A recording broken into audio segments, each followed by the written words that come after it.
لیکنه کې وایي چې کاکړ صاحب د خپلو پوهنیزو پلوړو له مخې او د ګټورو اثارو د کښلو له بابته په 1981 کال د پوهنځۍ علمي درجې ته ورسېد. پوهاند ډاکټر محمد حسن کاکړ د یوې لیکنې په ترڅ کې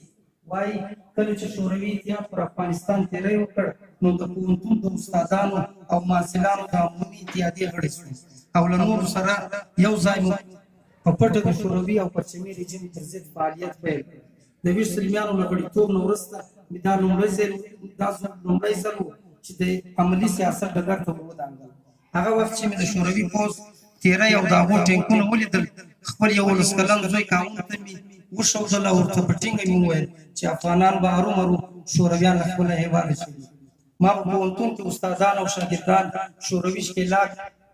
ښکېلاک په وړاندې ولمسول نو ځکه په پایله کې د همدې هم وخت له بابته په 1982 کال ونیول شوم او 15 کال مې په زندان کې تېر کړل. په همدې لیکنې کې سنګروال نیازی دا هم وایي چې موږ د کاکړ صاحب د لیکونو او څېړنو په اړه خبره د ده له ژباړو راپیل کړو نو سترګې مې ارومرو د ده پر هغه کتاب لګېږي چې سرلیک یې دی د کابل سلطنت بیان. د کابل سلطنت بیان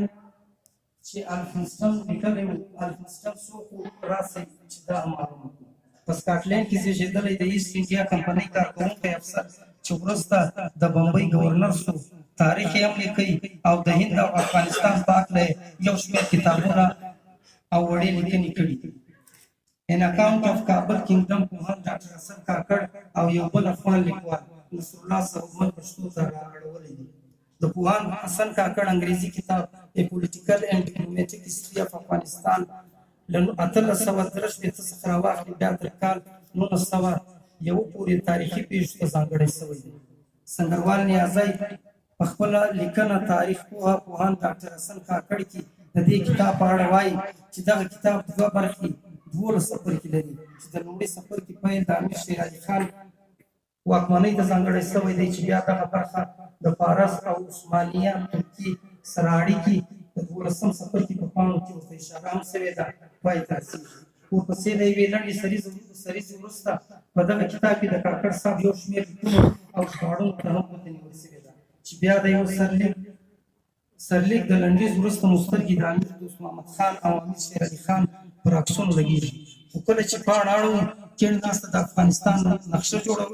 کښل شوې ده چې شمال ته یې بخارا، ختیځ ته پنجاب او لویدیځ ته یې فارسیه بولي. او دا راز د کتاب ښي ناسته د کتاب معرفي او لنډه پېژندنه ده.